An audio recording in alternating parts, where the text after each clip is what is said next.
Bem-vindo! Vai lá, Sim, agora sim. Rodrigo, seja Obrigado, bem-vindo. meninas. É um prazer te Muito receber, obrigado. é um prazer te conhecer, seja bem-vindo. Eu sou a Mônica, né, companheira dessa mulher aqui, dessa dona Esther.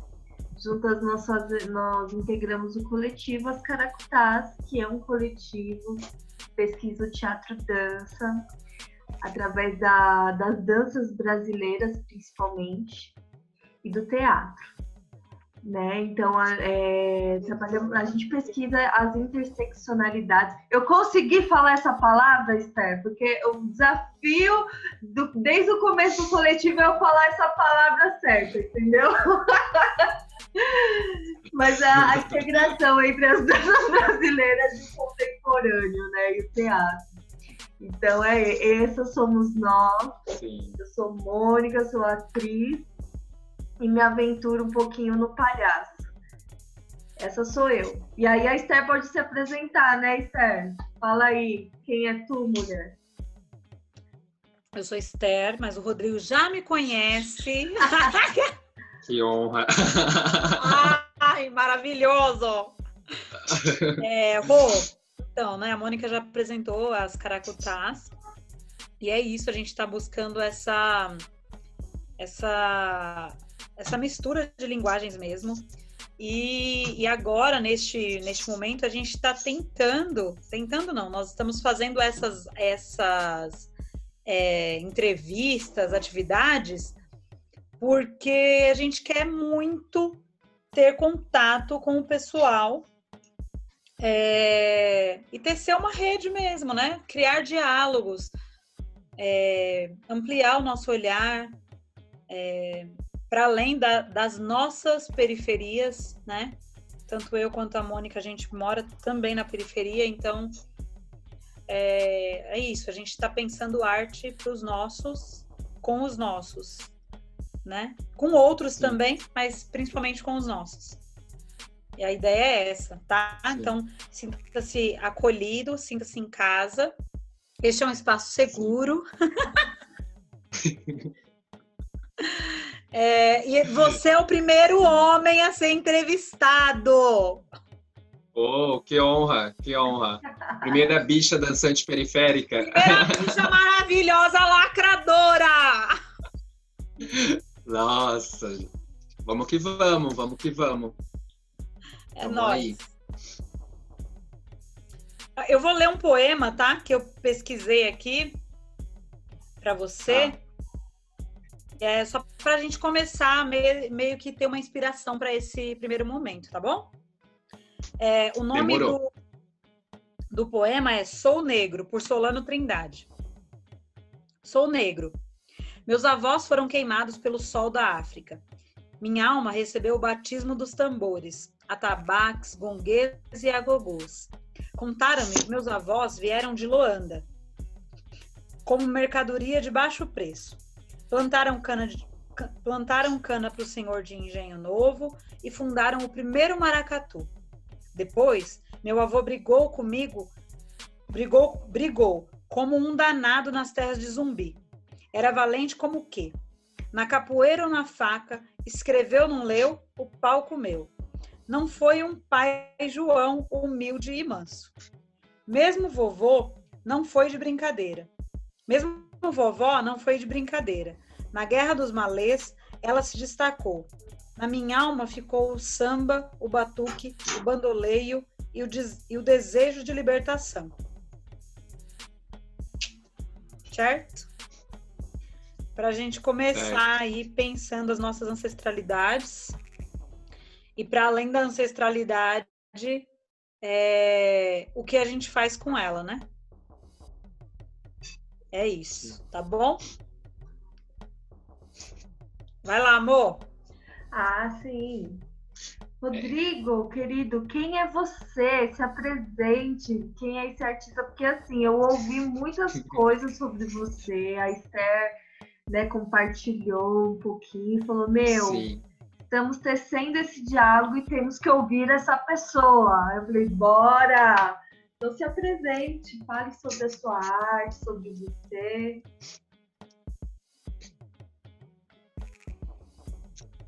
Que honra. Eu começo falando, né? Eu acho que com toda certeza, né? Eu começo invocando a nossa ancestralidade. Quando Esther estava lendo o poema, eu estava me arrepiando todinho. Eu acho que para a gente estar aqui hoje, né? Dia 1º de junho de 2020, uma conversa no meio de uma pandemia mundial. Muitas pessoas grandiosas foram esquecidas e passaram para a gente estar aqui hoje, né? Nessa extensão, nessa tela de celular, fazendo essa troca artística. E eu invoco a minha ancestralidade. Sou criado por 2 mulheres. Eu venho de uma família matriarcal. Essas mulheres têm nome e sobrenome, têm uma história.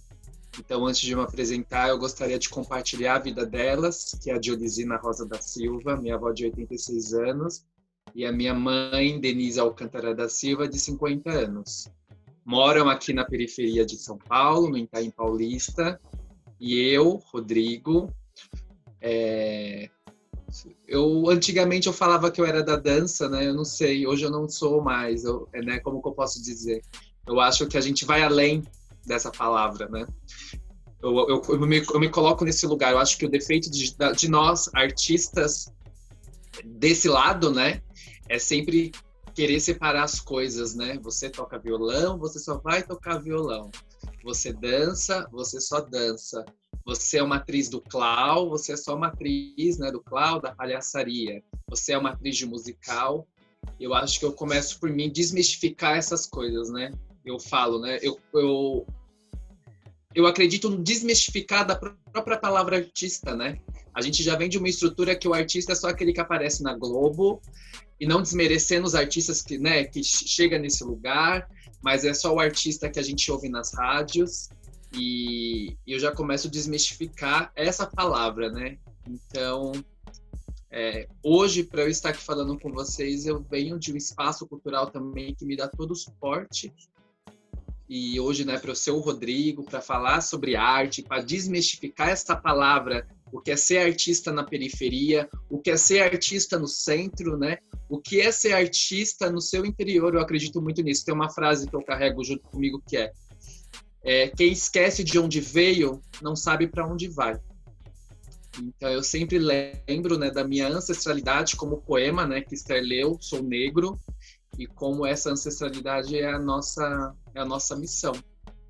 Então, hoje, ou fazendo arte, ou sendo arte, ou respirando arte, ou sobrevivendo de arte na periferia, eu devo a minha ancestralidade, que hoje é minha mãe, a minha avó, as minhas pretas bás do Espaço Cultural Adebanquê, mãe Marlene, mãe Angelina, mãe Graça, minha Mameto de Santo, Catalossi, e honrado de estar com vocês mulheres, assim, tem coisas que a gente não tem resposta, né, mas eu sempre sou cercado de mulheres, mas a ancestralidade está aí para nos direcionar, mas é isso.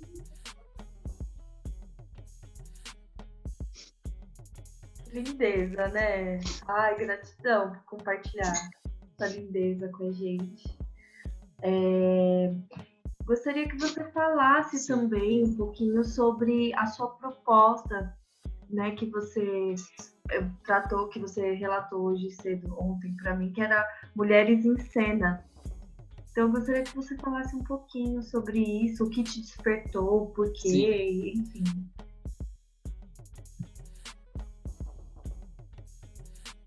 Sim. O projeto Mulheres em Cena, ele surge muito sutil, eu acho inesperado, acho que essa palavra. Eu sou formado em cenografia e figurino pela SP Escola de Teatro, né? Lá eu fiz muitos amigos, né? Então a gente foi inserido no mercado de trabalho da cenografia e do figurino pela SP, né? Que eu sou muito grato. E aí, ano passado, eu estava fazendo uma cenografia com uma amiga minha, que é a Thaís Santiago. E aí, no final, a gente estava comprando umas coisas na 25 de março. Aí a gente parou para tomar um café no boteco e conversar, né? E aí ela comentou comigo, assim, aí são palavras de Thaís Santiago, que ela falou: Rô, como o mundo da arte, como o mundo da cenografia e do figurino é machista. como é um machismo muito velado. E aí ela me colocou uma pulguinha atrás da orelha. Eu falei, nossa, amiga, mas que louco, né? Você compartilhar isso comigo. E aí ela estava falando comigo de uma última produção que ela fez. Não vou entrar em detalhe, né? Porque é a fala da Mana. Eu acho que é bem interessante ela compartilhar isso com vocês. Um dia a gente com certeza se conhecer pessoalmente, vocês se conhecerem aí em Santiago. E aí ela falou que foi fazer uma produção e percebeu como é nítido como o homem hétero cis, branco, ou não branco também, é muito importante a gente também ampliar esse machismo, né? Porque o homossexual ele pode ter comportamentos machistas. Eu já tive comportamento machista e posso compartilhar com vocês. E ela falou que é difícil um homem respeitar e ser aceito pela uma orientação de uma mulher. Um homem, ele não aceita que o seu nome esteja abaixo do nome de uma mulher. E ela, quanto cenógrafa, ela falou, isso é verdade, o homem ele não aceita que uma cenógrafa assina uma produção artística e ele esteja abaixo. E aí, a partir disso, foi em dezembro, e algumas pessoas sempre me perguntavam, com quem você trabalha, com quem você faz suas produções? E eu sempre faço com duas manas, que é a Angeli Cristi e a Thaís. E aí eu postei uma foto no meu Instagram, né, falando sobre essas mulheres. E aí, naquela semana, eu fui falando aos pouquinhos das mulheres que já trabalharam, né, comigo nas minhas produções. E aí isso eu falo, assim, foi surgindo bem sutil. E aí passou aquele mês, e aí a galera falou, que legal que você tá mostrando essas manas e tal. E aí eu senti necessidade de continuar o projeto. Então, a segunda temporada foi de falar mulheres em cena das nossas casas, né? Como eu falei para vocês no começo, para eu estar, né? Esse projeto não é meu, eu digo sempre, é das manas, elas que fazem esse projeto Mulheres em Cena criar esse corpo sólido, sabe? De tanta resistência, de tanta memória e de tanta arte, de tanto trabalho, né? E aí, na segunda temporada, eu falei sobre as mulheres das nossas casas. Então, eu comecei falando pela minha mãe, pela minha avó, pelas Pretas Bás, o Espaço Cultural Adebanquet. E aí, agora, a terceira temporada, nós estamos falando sobre Mulheres em Cena, compartilha Mulheres em Cena. Porque eu acredito muito nisso, assim. E aí, para finalizar, falar do Mulheres em Cena, o meu Instagram, as minhas redes sociais, vai ser uma ferramenta de busca artística. Então, todas as manas, todas as mulheres que passam pelo projeto Mulheres em Cena, eu converso, eu mando um áudio pedindo autorização para elas me mandarem os seus currículos, suas experiências, porque aí eu coloco no meu Instagram. Eu fiz até um vídeo semana passada falando sobre isso, assim. Às vezes a gente está escrevendo um projeto, a gente que é do campo artístico, né? Às vezes está... Aí fala, aonde tem uma iluminadora? Aonde tem uma cenógrafa? Onde tem uma figurinista? Onde tem uma atriz? Aonde tem uma dançarina? Uma bailarina? Onde tem essas mulheres pulsando arte? E aí esse é o desejo, assim. Eu tô muito honrado, não vou mentir para vocês, eu não imaginava que ia chegar nessa dimensão. A gente já tá indo para a quarta temporada, assim, e eu falo de antemão para vocês, não sou eu que vou abrir a quarta temporada, são as Mulheres em Cena que vão abrir. E o desejo é que vocês, quanto Mulheres em Cena, Mônica e Esther também, que são mulheres em cena, que vocês se conheçam. Eu acho que é esse o meu desejo mesmo. Rodrigo falando hoje, o meu desejo é vocês se encontrarem, vocês trocarem experiências, trocarem feridas também, porque eu acho que aí eu peço a permissão para vocês, mas vocês têm capas, vocês têm alegrias e sofrimentos. E é importante compartilhar essas ações, essas vivências. E eu tenho o desejo de fazer esse café das Mulheres em Cena lá na ocupação onde eu faço parte no Arthur Alvim, embaixo de um viaduto. Que é embaixo do viaduto também nascem flores. E aí esse é o desejo. Mas é isso. Falou café, a gente já fica, ó. É. 3, eu também. Falou café, eu já tô. Amigo, café. Você é maravilhoso, né? É isso. Você é maravilhoso, né? Obrigado, e é muito legal, mano, assim, muito junto. gratificante ouvir você, né? Porque tem uma fala de respeito muito grande, né? O quanto é difícil, e a gente até conversa muito sobre isso, eu e Mônica, sobre o quanto o machismo afeta os homens, né? Independente da sua orientação sexual, o quanto essa mazela, né? Porque é isso, o machismo é uma mazela, né? O quanto isso nos afeta. E aí eu queria, assim, ouvir um pouquinho de você sobre como foi o seu início de carreira, como que você se descobriu enquanto artista, que lugar é esse que você se coloca, né, de fala, qual é o seu lugar de fala? Nossa, muitas perguntas em uma, né? Sim. Desculpa, vai aí, vai na sua. Eu comecei na dança, né? Eu comecei na dança, dançando na igreja. Eu venho de um berço. Eu falo isso com muita propriedade. Eu venho de uma família tradicional brasileira que ao sábado vai na macumba e no domingo vai na igreja. Então eu venho dessa estrutura, né? Porque o catolicismo ele esteve velado, né? De omitir a ancestralidade, de omitir as religiões de matriz africana, né? Então eu acredito muito que para as pessoas se defenderem, para as pessoas realizarem as suas tradições religiosas, precisou ser velado, né? E aí, quando a gente fala de machismo velado, tem essa religião, né? Quando a gente fala de religião velada. E aí eu venho dessa família que sábado estava na Umbanda e no domingo estava na igreja. E aí eu começo a dançar na igreja. Eu já tinha conhecimento da minha orientação sexual, faz parte, né, da minha essência quanto ser humano. E aí eu fui, depois da igreja, eu comecei dentro do projeto Dança Vocacional e Teatro Vocacional, aqui na minha quebrada. Tenho muito orgulho de falar isso, porque hoje eu moro na Rua do Céu da Vila Curuçá, que antigamente era um terreno onde todo final de semana tinha um corpo desovado, onde a gente empinava a pipa, onde a gente brincava, e o corpo estava lá a tarde toda para o IML vir tirar. Então as pessoas ouvem a gente falar, nossa, mas isso é exagero. Não, mano, não é exagero. Se você viver na quebrada, você sabe que essa é a realidade. E também não vitimizo a periferia. Eu estava conversando com uma amiga minha esses dias, não vitimizar a periferia, sabe? A periferia em si, ela tem uma estrutura. A gente...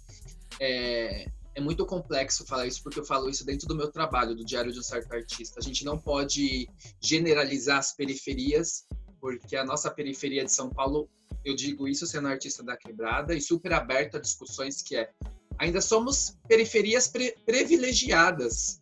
Porque se a gente comparar a periferia de São Paulo, da maior cidade da América Latina, com a periferia do Nordeste, de uma cidade do interior, seja de outras regiões, são outros acessos, são outras camadas para falar sobre arte. E são artes potentes, assim.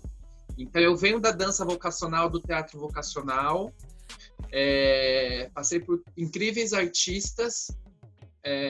Falo hoje de uma artista que é a Penha Petros, que me levou para a dança. Ela me viu dançar, ela falou, Rô, você quer seguir profissionalmente na dança? Eu falei, eu quero. Então, ela me pegou pelo braço, é uma mulher negra.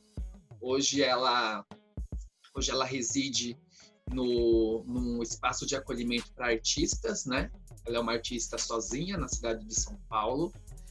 E eu falo o nome dela com muito amor, com muito afeto, porque foi ela que foi me direcionando. E aí de lá eu fui para o Teatro Municipal, eu fiz dança lá, curso livre de dança para rapazes, onde foi que a Suzana Imauchi, que é um dos grandes nomes da dança assim, respeitado na cidade de São Paulo. Ela foi diretora da Escola de Bailados, se eu não me engano, no ano de 2010, 2012, mas eu posso confirmar isso para vocês e mandar depois. Ela me levou para o Núcleo Luz, que é um projeto de dança social no centro de São Paulo, o projeto Núcleo Luz pela Fábrica de Cultura. E eu digo que ali foi o meu... Estava pensando esses dias sobre isso. que foi aonde eu caiu a ficha, o que eu queria ser, que era ser artista, assim. Ser artista, porque a formação do Núcleo Luz, eu acho que ela é muito enriquecedora. Só o fato de unir todas as periferias, por exemplo, eu venho da periferia da Leste, e uma camada da Leste que é do Itaim Paulista, mas lá são jovens de outras periferias, outras vivências, né? Tenho grandes amigos, por exemplo, a Lília Martins, que é uma mana do funk, dessa representatividade negra da mulher, que mora lá no Capão Redondo. Então, como que é esse corpo periférico da Leste encontrar esse corpo periférico da Zona Sul no centro? E aí acontecem essas conexões da dança. Então, eu sou muito grato ao projeto Núcleo Luz, onde eu conheci profissionais incríveis da cena da dança, onde a gente pôde ver que é possível, sim, viver da arte. E aí, depois do Núcleo Luz, eu fui para a SP Escola de Teatro, onde eu conheci outras pessoas incríveis. Mas aí eu volto naquela frase que eu compartilhei para vocês no começo. Quem esquece de onde veio, não sabe para onde vai. Então, hoje, eu fazendo as minhas produções culturais, os meus projetos, vivendo de arte, é muito isso. Eu não posso esquecer do projeto Dança Vocacional lá em 2012, aonde tinha Aqui no Céu, porque é eles que me dão essa força. Eu tenho que voltar lá atrás e falar, de onde que eu venho? Eu vim do teatro vocacional. Eu vim de um teatro onde a gente fazia arte e não tinha luz, não tinha figurino, não tinha cenografia. Mas tinha uma profissional que estava ali, acreditando nos artistas da periferia, né? E aí é isso. Muito legal. Nossa, sabe uma coisa que você foi falando, eu até escrevi aqui, porque das conversas que a gente tem, né, tecido com as pessoas e tudo mais, sempre tem a fala da importância dos programas, né, de iniciação artística ou um fomento à iniciação. O quanto é importante esse programa, né? Você vê a base que o vocacional dá, de vir os artistas, e não só o programa, mas a artista que pega na sua mão e te direciona, né? Então essa é uma fala assim que eu acho que é muito, toda conversa eu sempre ressalto essa fala, do quanto é importante esse incentivo, né? O quanto esses cortes prejudicam para a gente que está aqui na periferia, que está contrariando estatísticas, né? E quando você fala que encontrar corpo morto é uma coisa assim que pra gente, a gente vê isso com frequência, né? Você sabe que isso acontece o tempo todo, né? Então, o que eu tenho pensado na sua fala é o quanto esses programas, eles são úteis para contrariar essas estatísticas. Porque da outra companhia que eu trabalho, o Paulo, ele também é fruto de um vocacional.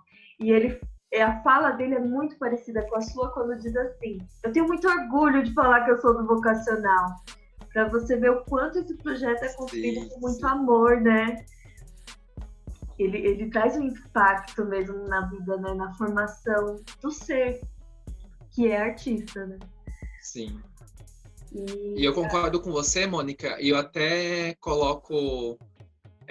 eu até trago outras discussões que eu acho importante da gente trazer também à tona, essas discussões, que esses artistas que vêm para a periferia dar essas formações, eu sinto que alguns não estão preparados também para encontrar esses jovens lá na cena artística.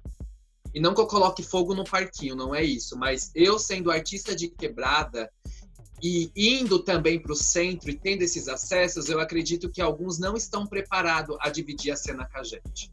Dentro do meu trabalho diário de um certo artista, aconteceu uma cena comigo que eu acho muito legal compartilhar com vocês, porque faz parte da nossa construção, né, da cena artística de São Paulo, que eu estava na casa na Oswald de Andrade, ali no metrô Tiradentes, né? Eu saí do Núcleo Luz, vou ser breve, assim. E aí a gente estava escrevendo um projeto do Vai, né? E aí nós da dança escrevendo. E aí passou uma artista que me deu aula no vocacional. E eu era pequeno, eu entrei no vocacional também eu entrei com 12, porque ela falou: vou fingir que você não tá aqui, porque eu já queria fazer teatro e dança, mas o certo era com 14 anos, né? Não sei como que hoje a idade, enfim. E aí quando ela me viu, eu falei: oi, é o gigante. porque era meu apelido, né? Quando eu era menor, que eu era o menor da turma. Aí ela, gigante?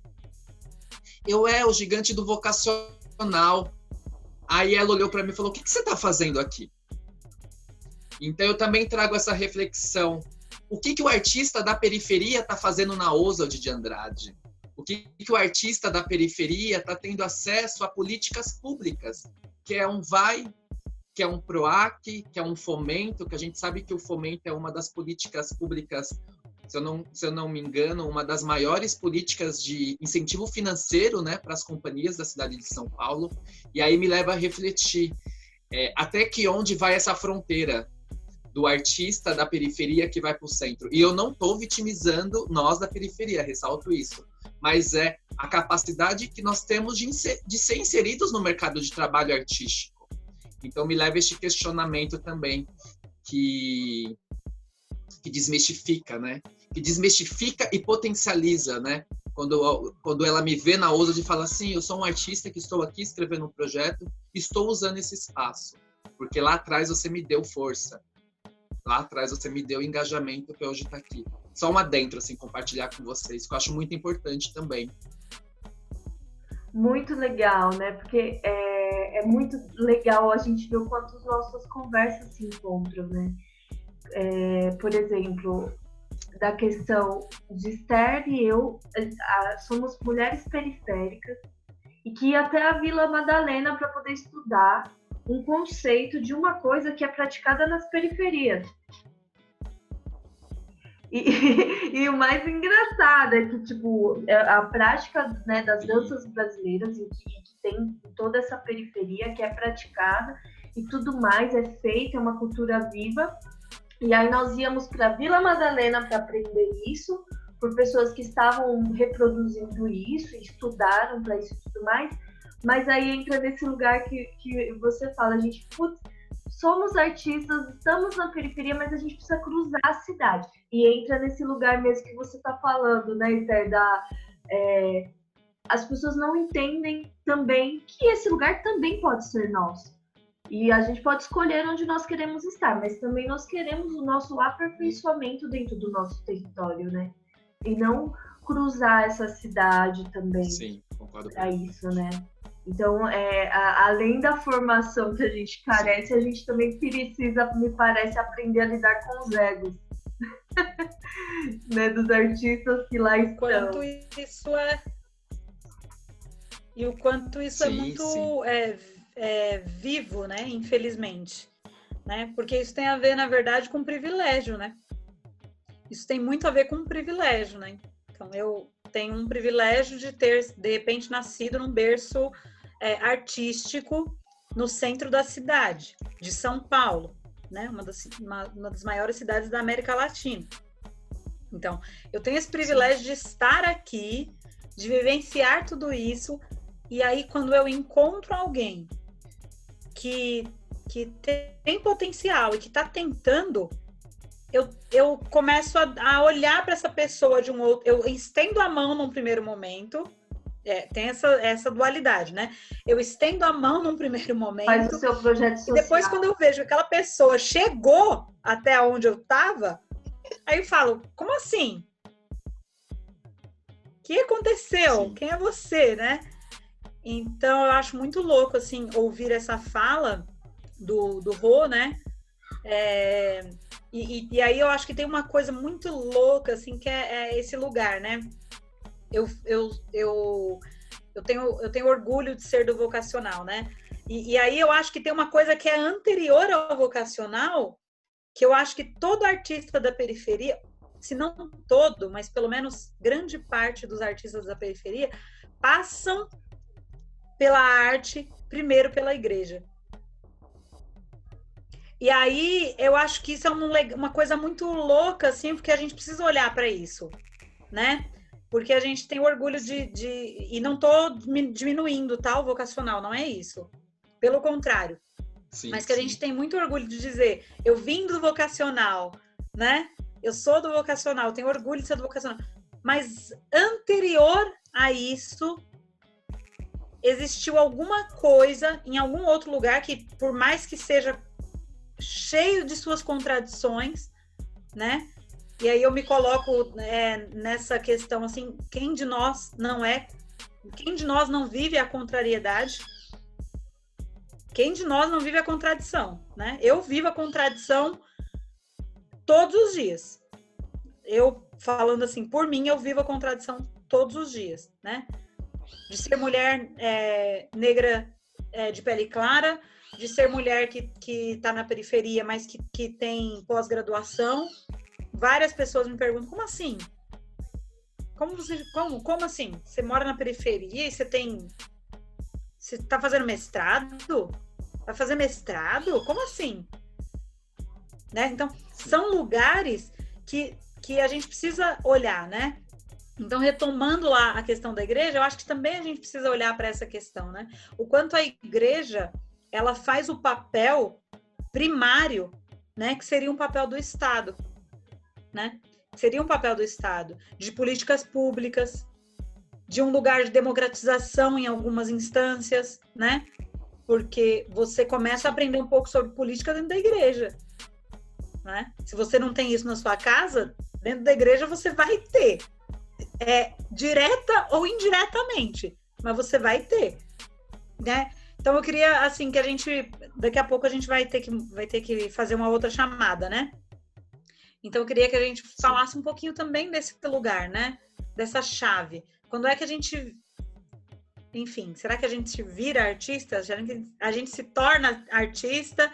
Ou a gente já é artista e a gente só espera alguns mecanismos para dar continuidade nesse ser, né? Sim. Enfim, viajei aqui pensando nesse todo que é ser artista, né? Tem todo um arcabouço, né? Então tem lá primeiro a família, depois tem a igreja, e depois tem o vocacional, e depois tem as políticas públicas, e as políticas públicas estão junto com o vocacional, e também estão junto com a igreja de alguma maneira, e também estão junto com a família. Quando que acaba uma que acaba uma e começa a outra, né?